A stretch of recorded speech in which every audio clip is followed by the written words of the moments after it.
तो दोस्तों आज मैं एक्सप्लेन करने वाला हूँ रिसेंटली ही रिलीज हुई एक तमिल हॉरर मूवी को, जो कि तमिल इंडस्ट्री के अंदर पहली फाउंड फुटेज टाइप की हॉरर मूवी है। इस मूवी का नाम है मरमर, जैसे कि वो मरमरिंग होती है ना, उसी से रिलेटेड मूवी है। इस मूवी के अंदर एक शापित जंगल है, डायन है, साथ ही साथ 7 देवियां भी हैं। और जैसे स्त्री मूवी के अंदर नालेबा लोग लिखा करते थे, इस मूवी के अंदर भी जो गाँव के लोग हैं वो अपने घरों के बाहर कुछ लिखते हैं। तो यहाँ पर आप इसे स्त्री का एक डार्कर वर्जन बोल सकते हैं। साथ ही साथ मैंने कल ही एक्सप्लेन किया है एक बहुत ही बेहतरीन मूवी को जिसका नाम है किंगस्टन। इनकेस आपने मिस कर दिया है जाकर देख लीजिए, इंटरेस्टिंग कॉन्सेप्ट है। तो चलिए अब बिना किसी देरी के चलते हैं सीधा वीडियो की तरफ।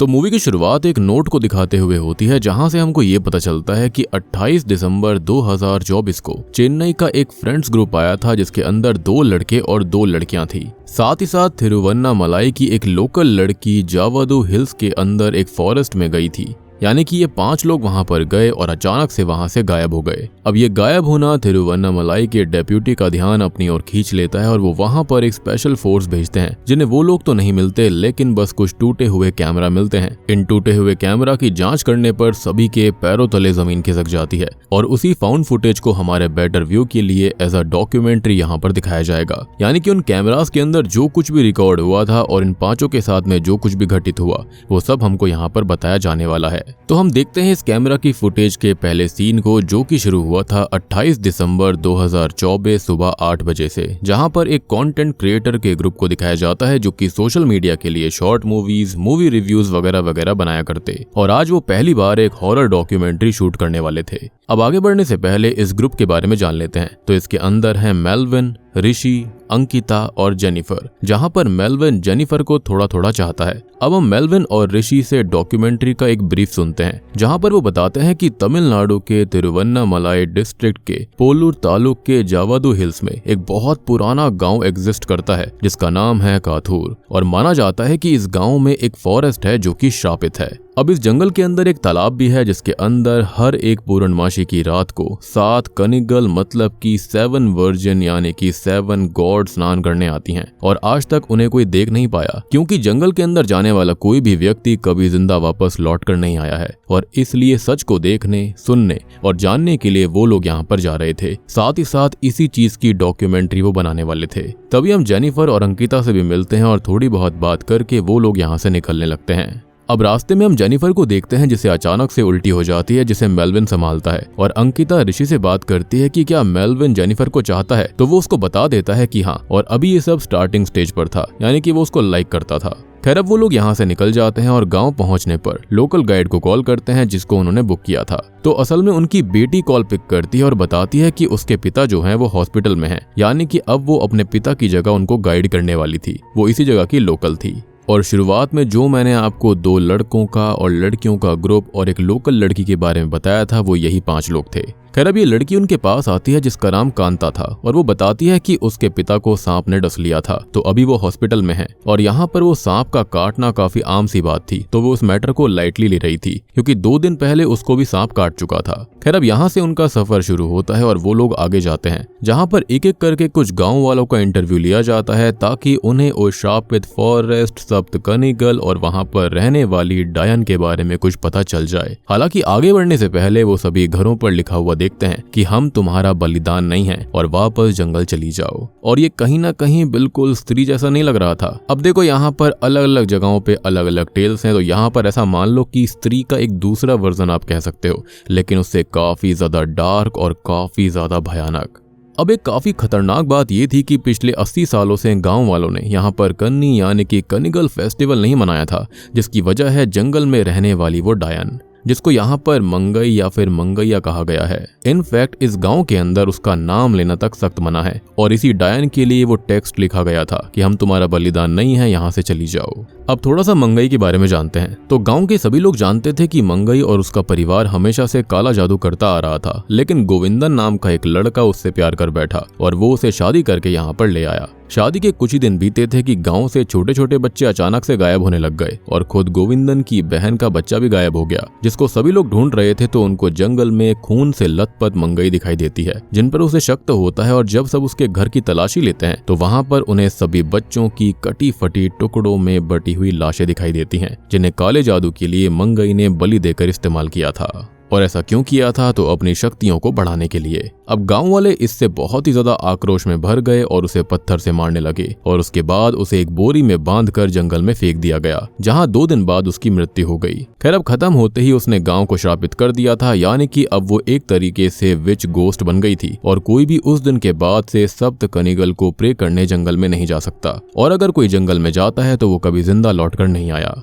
मंगई कौन थी, कहां से आई थी, ये किसी को नहीं पता था, लेकिन या तो वो उड़ीसा से थी या फिर नेपाल से। और जब गोविंदन काम के लिए वहां पर गया था तो उसे पसंद करके ले आया था। एनीवेज, अब इस गांव के अंदर कोई भी नॉनवेज नहीं खा सकता था, क्योंकि खून की स्मेल से मंगई अपना न्योता मान लेती थी और बलि लेने यहाँ पर आ जाया करती। और अब बात रही सप्त कनिगल की, तो वो पूर्णमासी वाली रात को स्नान करते हैं और उनको देखना सख्त मना था, क्योंकि अगर उनको कोई देख लेता है तो वो गुस्सा हो जाते हैं। और वो सिर्फ गुस्सा नहीं होते, वो अपना श्राप भी देते हैं। कांता बताती है कि उसकी दादी ने उनको गलती से देख लिया था, जो तब से ही बेड पर पड़ी हुई हैं, यानी कि उनकी पूरी बॉडी पर लकवा मार गया था। खैर, अब यहाँ पर हमको सारी जानकारी मिल चुकी है, तो अब सबको यहाँ जंगलों में जाना था, यानी कि अपने मेन टास्क के लिए, इस डॉक्यूमेंट्री को बनाने के लिए। By the way, horror law के हिसाब से इन चारों को इस कहानी पर बिल्कुल भी यकीन नहीं था और उनके हिसाब से ये सिर्फ ऐसे ही मनगढ़ंत कहानी बनाई गई थी, जो कि इन गाँव वालों ने ही बुनी थी, जिसका कोई सर पैर नहीं है। अब वो गाँव में जाने के लिए तैयार है और कांता को घर भेजने लगते हैं, लेकिन वो उनसे थोड़े और पैसे के लिए साथ में चलने के लिए रेडी हो जाती है, जिस पर वो भी मान गए थे। अब वो सभी लोग जंगल में पहुंच जाते हैं, जहां पर मेल्विन उन्हें 2 स्पॉट बताता है जहां से वो ट्रैवल करेंगे। और अभी रात होने वाली थी, तो वो यहीं पर टेंट लगाकर रात को बिताने वाले थे। वो लोग टेंट को लगा लेते हैं और रात हो चुकी थी। अंकिता थोड़ी दूर जाकर रिकॉर्डिंग करने लगती है कि यहाँ पर दूर दूर तक कोई नहीं है। इवन वो खाली 50 मीटर अपने टेंट से दूर थी, लेकिन फिर भी उसे उसका टेंट और स्मोक फायर तक नहीं दिख रही थी। और बातों ही बातों में वो मंगई का थोड़ा बहुत मजाक भी उड़ा देती है। खैर, अब वो वापस से क्रू के पास आती है और सभी लोग थोड़ा बहुत खा पी कर बात करने लगते हैं और एक फन एक्टिविटी करने का डिसाइड करते हैं, जो कि कुछ और नहीं बल्कि वीजा बोर्ड था। अब ये फन होने वाला है या फिर दूसरी साइड से कोई इनसे संपर्क करेगा, ये तो हमको आगे पता चलेगा। खैर, अब वो अपने कैमरास को सभी जगह पर सेट करके वीजा बोर्ड के सामने भगवान से प्रे करते हुए प्रोटेक्शन मांगते हैं और अच्छी स्पिरिट्स को इनवाइट करने लगते हैं। अब वो काफी समय तक ऐसे ही बैठे रहते हैं, लेकिन कोई भी स्पिरिट या फिर कोई भी हरकत उन्हें महसूस नहीं होती। अब किसी भी हरकत को ना देखते हुए ऋषि ऐसे ही मजाक मजाक में कांता की फिंगर के ऊपर एक कट लगाकर उसका खून बोर्ड पर डाल देता है, जिससे वो बहुत ही ज्यादा घबरा जाती है और अचानक से रोने लगती है। वो उन लोगों के ऊपर काफी ज्यादा गुस्सा करते हुए यहाँ से जाने की अचानक से जिद करने लगती है और अंकिता से उसकी थोड़ी बहुत बहस भी हो गई थी कि उसने उनसे पैसे लिए थे तो वो ऐसे नहीं जा सकती। लेकिन वो लोग उसे समझाने की, मनाने की काफी कोशिश करते हैं, लेकिन कांता नहीं मानती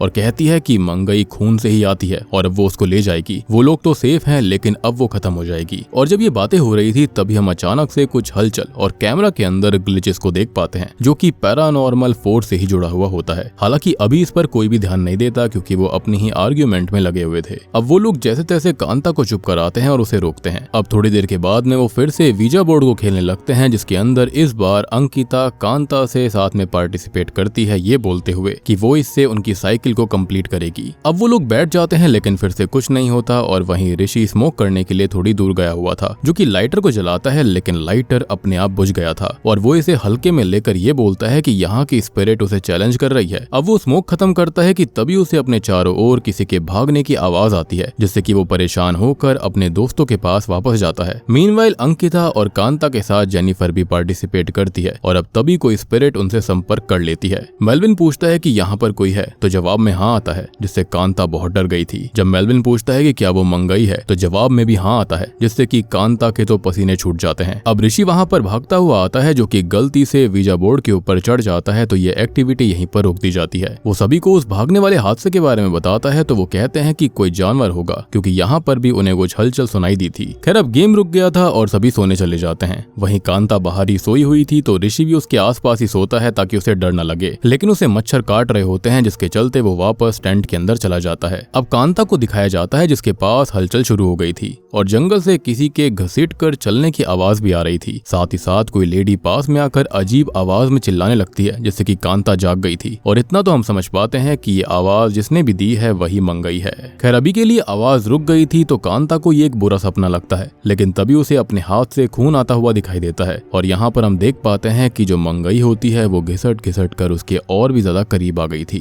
अब कैमरा अपने आप ही साइड हो जाता है और हम कांता को सुन पाते हैं जिसको मंगई ने कहीं खींच लिया था, और बस हम उसकी जान जाती हुई आखिरी पल में तड़पती हुई आवाज को सुनते हैं, जिसके साथ ही मंगई अपनी टूटी सी इविल वॉइस के अंदर एक काले जादू के एन्चेंटमेंट को मरमर कर रही थी, यानी कि बहुत ज्यादा हल्की हल्की आवाज में बोल रही थी। और सबसे बड़ी बात कि वो कांता को खत्म करने के बाद भी इस चीज को जारी रखती है। हो सकता है कि यहाँ पर वो कोई इल्यूजन क्रिएट कर रही हो ताकि ये चारों भी यहाँ से भाग ना पाए, जिसके बाद में सब कुछ शांत हो जाता है। अब एक बड़ी सी वियर्ड चीज आती है कि 28 तारीख को इन्होंने अपनी जर्नी शुरू करी थी, जिसके बाद में अगली तारीख 29 आनी चाहिए थी, लेकिन ऑन स्क्रीन हम देखते हैं कि अगला दिन आता है 20 दिसंबर 2024, जो कि काफी वियर्ड था। और इसका एक्सप्लेनेशन मैं आपको एंड में दूंगा कि ऐसा यहाँ पर क्यों लिखा गया, और ये बहुत ही सटल टाइप का हिंट था। खैर अब सभी लोग जाग जाते हैं, जो कि देखते हैं कि कांता गायब है, जिसे वो लोग यहाँ वहाँ ढूंढने लगते हैं। ऋषि और जेनिफर काफी अपसेट होते हैं कि वो कहीं खो गई है, जो कि उनकी ही गलती थी, लेकिन अंकिता और मेलविन कहते हैं कि वो यहाँ से चली गई होगी। और जेनिफर की अंकिता से इस बात पर थोड़ी बहुत बहस भी हो जाती है, एज वो कांता के लिए जरा सी भी परेशान नहीं थी। ऋषि कहता है कि उसे फुटेज देखनी होगी कि आखिर रात में हुआ क्या था, लेकिन जो मेलविन होता है ना वो उसको कार्ड नहीं देता और बोलता है कि वो फुटेज यहाँ से जाकर एडिट करने के टाइम पर ही देख सकता है, जिससे कि ऋषि उससे थोड़ा सा चिढ़ जाता है। एंड आई बिलीव कि इनको फुटेज देखनी चाहिए थी। खैर अब ये लोग खुद को संभालते हैं क्योंकि उन्हें अपनी डॉक्यूमेंट्री जल्दी से जल्दी खत्म करनी है, तो यहाँ से वो आगे जाते हैं और दूसरे स्पॉट यानी कि स्टोन पर स्टे करते हैं। और उसके बाद का जो आखिरी स्पॉट होगा वो वही सप्त कनिगल पॉन्ड होगा। अब बात रही कि ये सप्त कनिगल्स या फिर सप्त कनिकाज हैं कौन, तो बेसिकली ये 7 वर्जिन गॉडेस हैं, जिनके नाम यहाँ पर हैं ब्रह्मी, महेश्वरी, कुमारी, वैष्णवी, वराही, इंद्राणी और चामुंडा। और वीडियो को एंड तक देखते रहिएगा क्योंकि एंड में इन सबको दिखाया भी जाने वाला है। एनीवेज अब पूरे रास्ते ऋषि मेलविन से अच्छे से बात नहीं कर रहा था और वहां पर पहुंचकर सभी ड्रिंक करते हैं, लेकिन ऋषि का ड्रिंक करने का भी मन नहीं था। और जब मेलविन और अंकिता उसे फोर्स करते हैं तो वो अंकिता पर उल्टा गुस्सा करने लगता है कि उनकी वजह से कांता नहीं मिल रही। वो ये कहता है कि वो जो वीजा बोर्ड वाला ग्लास था वो भी उसी ने मूव किया होगा कांता को डराने के लिए, लेकिन वो कसम खाती है कि उसने उसे नहीं हिलाया था, यानी कि यहाँ पर ये कांता नहीं करा होगा, वो उल्टा उस पर ही डाल रहे थे। खैर अब रात हो चुकी थी, सभी ड्रिंक करके सो चुके थे और हम बाहर थोड़ी बहुत हलचल को होता देखते हैं। साथ ही साथ जो इनके टेंट के बगल में आग होती है ना, यानी कि बॉन फायर होती है, वो बहुत ही ज्यादा भड़क रही थी, बहुत ही ज्यादा कम हो रही थी। इनफैक्ट वहां पर रखी हुई बोतल को भी कोई अदृश्य शक्ति दूर फेंक देती है, जो कि मंगई ही थी। अब अंदर मेलविन जेनिफर के साथ इंटीमेट होने की कोशिश करता है, उसके साथ उसे किस करने की कोशिश करता है, जिससे परेशान होकर वो टेंट से बाहर चली जाती है। वो काफी रोती भी है कि उसके साथ में गलत चीज करी गई, यानी कि ये प्यार जताने का कोई तरीका नहीं था। और इस नजारे को देखकर ऐसा लगता है कि मेलविन शायद से उसके साथ बस इंटीमेट ही होना चाहता था, तो इसे प्यार नहीं आकर्षण बोला जाएगा। अब मेलविन जेनिफर को समझाने बाहर भी आता है, लेकिन वो उल्टा उससे एरोगेंट हो रहा था। तो इसी बीच वहां पर ऋषि आ जाता है, जो कि उससे ये कहता है कि ये गलत तरीका है किसी लड़की की तरफ अपना प्यार दिखाने का। ऋषि मेलविन को कहता है कि उसे अपनी हद में रहना चाहिए, लेकिन उल्टा हो जाता है। मेलविन गुस्से में आकर जेनिफर और ऋषि को ही खरी खोटी सुना देता है। अब जेनिफर तभी ये कहती है कि वो मेलविन के साथ एक पल भी नहीं टिकेगी, तो वो और ऋषि यहाँ से अलग जाने के लिए निकल पड़ते हैं। और उनको रास्ते में भी मेलविन और अंकिता ना मिले तो वो लास्ट स्पॉट पर जाने के बजाय किसी दूसरे ही रूट को चूज कर लेते हैं। अब वो लोग आगे चले जाते हैं, जहाँ पर हम देखते हैं कि पीछे अंकिता और मेलविन ड्रिंक कर रहे थे, जहाँ पर अंकिता कहती है कि जेनिफर उसके टाइप की नहीं है, और इसी के चलते वो बोल देती है कि मेलविन के टाइप की वो खुद है, जिसके साथ ही ये दोनों इंटीमेट होने लगते हैं और टेंट के अंदर चले जाते हैं। अब इंटीमेट होते हुए अंकिता को बार बार टेंट के बाहर किसी के होने का एहसास हो रहा था, और एक समय तो हम टेंट की लाइट में किसी की परछाई को भी देख पाते हैं। अब दूसरी ओर ऋषि और जेनिफर को भी हलचल महसूस हो रही थी और वो लोग एक दूसरे को संभाल रहे थे। मीनवाइल टेंट के अंदर मेलविन सो चुका था और अंकिता खर्राटों से परेशान होकर स्मोक करने के लिए सिगरेट ढूंढती है, लेकिन उसको पता चलता है कि वो तो ऋषि के पास है, तो वो वॉकी टॉकी के जरिए उससे बात करती है और कहती है कि वो उन्हें लेने आ रही है, जिसे वो मना भी करता है, लेकिन वो उसकी एक नहीं सुनती। और उसके जाने के बाद हम टेंट के अंदर बहुत बड़ी हलचल देखते हैं, जिसके चलते वो टेंट पूरा ही हिल गया था। तभी अचानक से जेनिफर को मेंस्ट्रुअल यानी कि पीरियड पेन होने लगता है और ऋषि उसको संभालता है, जिससे कि वो काफी इंप्रेस हो जाती है और वो पहले से ही ऋषि को पसंद करती थी, जिसके चलते उसने मेलविन को रिजेक्ट कर दिया था। अब वो उससे थोड़ी बहुत बात करती है और उसे थैंक्स कहती है कि वो हर सिचुएशन में उसके साथ रहता है। मीनवाइल हम मेलविन को देख पाते हैं जो कि सो रहा था और टेंट के अंदर फिर से हलचल शुरू हो जाती है। लाइट अपने आप ही ऑन ऑफ होने लगी थी क्योंकि वो उससे काफी डर रहा था और अब टेंट की चेन बार बार अपने आप खुल जाती है, तो अब उसे असली डर लगने लगता है और वो टॉर्च लेकर साइड में बैठ गया था। मीनवाइल अंकिता को दिखाया जाता है जो कि आगे बढ़ रही थी, लेकिन रास्ता वो भटक जाती है और उसे अपने आसपास से किसी के भागने की आवाज आने लगती है। बेसिकली ये मंगई उनके साथ खेल रही थी। उसे लगता है कि ये ऋषि उसे डरा रहा होगा, लेकिन वो वॉकी टॉकी पे जवाब देता है कि उसे पता भी नहीं है कि अंकिता है कहाँ पर और ना ही वो अपने पुराने वाले रास्ते से गए हैं। यहाँ पर अंकिता को बार बार हलचल और भागने की आवाज लगातार आ रही थी। फिर मंगई की आवाज भी उसको सुनाई देती है,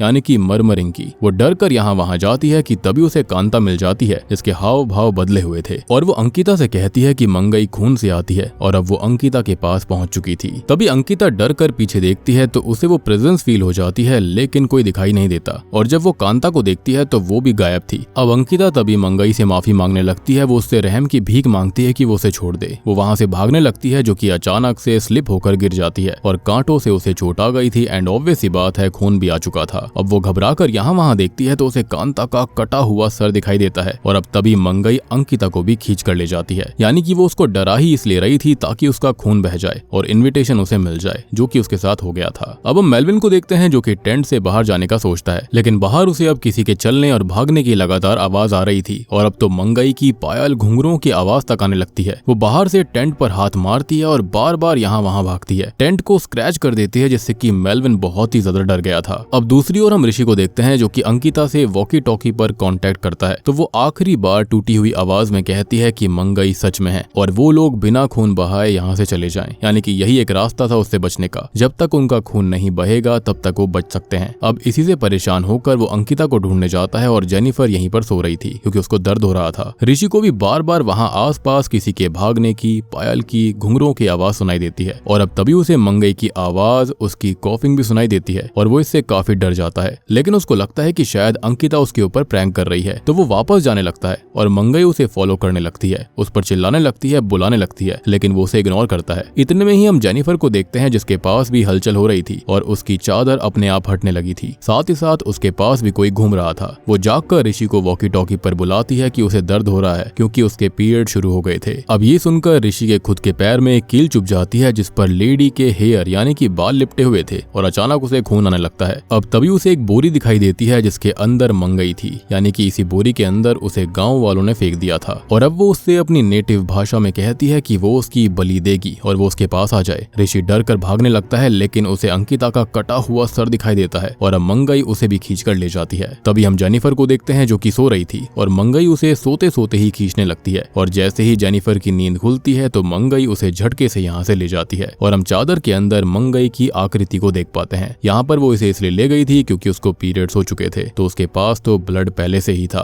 अब यहाँ पर मेलविन बचा हुआ था जो कि कनिंगल पॉन्ड के पास आ चुका था और वो अभी तक इसलिए बचा हुआ है क्योंकि उसका खून नहीं बहा था, इसलिए मंगई ने उसे टारगेट नहीं बनाया। वो कहता है कि मंगई सच है तो कनिगल भी सच ही होंगे और वो पॉन्ड के पास इंतजार करने लगता है। खैर अब सुबह के 4 बज गए थे और ये दिन होता है 31 दिसंबर 2024 जब यहाँ पर पूर्णमासी की रात थी। अब तभी उसे पॉन्ड से कुछ आवाज सुनाई देती है और वो देखता है कि वहाँ पर 7 कनिंगल थे। वो वहाँ पर स्नान करने आ चुकी थी जो कि धीरे धीरे डुबकी ले रही होती हैं, लेकिन वो नोटिस करता है कि वहाँ से एक कनिंगल गायब थी जो कि उसके पास आ जाती है और वो डर कर भागने लगता है। अब वो देवी उसे आगे दिखाई देती है जो कि जोर जोर से चिल्लाने लगती है क्योंकि उसने उनके स्नान में विघ्न डाल दिया था और वो उसे ऊपर से नीचे फेंक देती है जो कि मेरे ख्याल से चामुंडा ही होंगी, लेकिन वो उसे जान से नहीं मारती क्योंकि हम जानते हैं कि यहाँ पर क्या होने वाला है। तो आप ये भी सोच रहे होंगे कि शायद वो बच गया होगा, लेकिन नहीं। तो यहाँ पर कनिंगल ने उसे मारा नहीं है, लेकिन उसका खून निकल चुका था, वो इंजर्ड हो चुका था। ये देवियां ऑलरेडी जानती थी कि यहाँ पर मंगई यानी कि ये डायन रहती है और सबसे बड़ी बात कि मेलविन पापी भी था, उसने एक लड़की को छेड़ने की कोशिश करी थी और उसने उनके स्नान में भी विघ्न डाल दिया था, जिसके साथ ही हम देखते हैं कि वो काफी डरा हुआ था, लेकिन तभी मंगई उसके पास आकर उसे भी दबोच लेती है और अब जाकर हम मंगई का असली चेहरा भी देख पाते हैं, जिससे कि शुरुआत वाला नोट बिल्कुल सच हो गया था कि चेन्नई के फ्रेंड्स के ग्रुप के अंदर 4 लोग थे, 2 लड़के 2 लड़कियां और इसी डिस्ट्रिक्ट के अंदर रहने वाली एक लड़की यानी कि कांता। ये पांचों के पांचों गायब हो गए थे और अब हम जानते हैं कि उनके साथ में क्या हुआ होगा। उनकी मौत हो चुकी थी जो कि किसी और ने नहीं बल्कि मंगई ने किया था। और बूम, इसी के साथ में ये मूवी यहीं पर खत्म हो जाती है। तो दोस्तों ये थी मरमर फिल्म की कहानी। उम्मीद करता हूँ कि आपको समझ में आ गई होगी, पसंद भी आई होगी। अब यहाँ पर आपको एक कंफ्यूजन हुई होगी कि यहाँ पर आखिर जो डेट थी उसका क्या चक्कर था। तो देखो मेरे हिसाब से हो सकता है कि शायद ये कोई एडिटिंग मिस्टेक हो सकती है, जहाँ पर 28 के बाद 29, 30 नहीं दिखाया गया, डायरेक्टली हमको 28 दिखाया गया, उसके बाद में गलती से 28 दिसंबर लिख दिया गया। या फिर ये हो सकता है, जो कि एक काफी बिजार थ्योरी है, जैसे कि ये लोग यहाँ पर आ गए थे तो वो स्टार्टिंग में ही आकर फंस चुके थे, और ये जो डायन थी यानी की जो मंगई थी वो टाइम को मैनिपुलेट कर रही थी, जो कि एक काफी सटल हिंट हमको दिया गया था। और शायद से इसलिए ही पुलिस फोर्स को उनकी बॉडी वगैरह कभी कुछ वहां पर मिली ही नहीं। एंड आई बिलीव कि ये जो डायन थी ना, वो चाहती थी कि लोग इस कैमरा फुटेज को देखकर यहाँ पर फिर से आएं। इन केस अगर ये गलती से रिलीज हो जाती है तो इसके चलते कई लोग वहां पर फिर से जाएंगे और मंगई को अपना शिकार मिल जाएगा। बात रही वहां पर 7 कलिगन्स के बारे में, तो हो सकता है कि वो देवियां शायद से काफी ज्यादा गुस्सा होंगी, नाराज होंगी, क्योंकि गाँव वाले उनको पूछ नहीं रहे थे, जिसके चलते ही वो लोगों को श्राप दे दिया करती। एक और इंटरेस्टिंग डिटेल ये है कि मंगई क्या वाकई में डायन थी स्टार्टिंग में, या फिर गांव वालों ने गलत समझकर उसे खत्म कर दिया, जिसके बाद में जो वो नहीं चाहते थे वो वही बन गई थी। इस मूवी के अंदर मैंने एक और इंटरेस्टिंग डिटेल नोटिस करी कि जब भी मंगई किसी को खत्म कर रही थी तो ऐसा लग रहा था एंड में वो कुछ चैंटिंग कर रही, कुछ मंत्र टाइप की पढ़ रही थी, और ये मंत्र वाली चीज स्पेसिफिकली सबटाइटल्स के अंदर लिखी हुई थी। तो हो सकता है कि शायद से मंगई के सैक्रिफाइस पूरे नहीं हुए थे, जिसके चलते वो इन 5 लोगों का सैक्रिफाइस देना चाहती थी, और इसी के चलते ये टाइम मैनिपुलेशन या टाइम ट्विस्टिंग हो रहा था। माइट भी हो सकता है कि वो कभी खत्म हुई ही नहीं थी, हो सकता है कि उसने जानबूझकर ऐसा करा हो, खुद का सैक्रिफाइस किया हो, जिसके चलते गांव वाले उसे ऐसा अधमरा करके छोड़ देंगे, और उसके बाद वो आसानी से अपना सैक्रिफाइस कर पाएगी, पूरे के पूरे इलाके को ही शापित कर देगी। तो दोस्तों ये थी मरमर फिल्म की कहानी। काफी इंटरेस्टिंग मूवी है, देखने में काफी मजा आता है। उम्मीद करता हूँ कि आपको भी जरूर पसंद आएगी, और अगर आप देखना चाहते हैं तो जाकर जरूर देखिए, ये प्राइम वीडियो पर अवेलेबल है। यहाँ पर आपको इंग्लिश सबटाइटल्स मिल जाएंगे, हिंदी डब्ड तो नहीं है, लेकिन हाँ इंग्लिश सबटाइटल्स के साथ आप देख सकते हो। तो वीडियो पसंद आई है तो लाइक कर दीजिए, चैनल के ऊपर नए हैं तो सब्सक्राइब कर लेना, साथ ही साथ किंगस्टन मूवी को देखना मत भूलिएगा, उसका लिंक आपको नीचे डिस्क्रिप्शन पिन कमेंट में मिल जाएगा। तो मैं आप सबको मिलता हूँ अगली वीडियो के साथ में, तब तक के लिए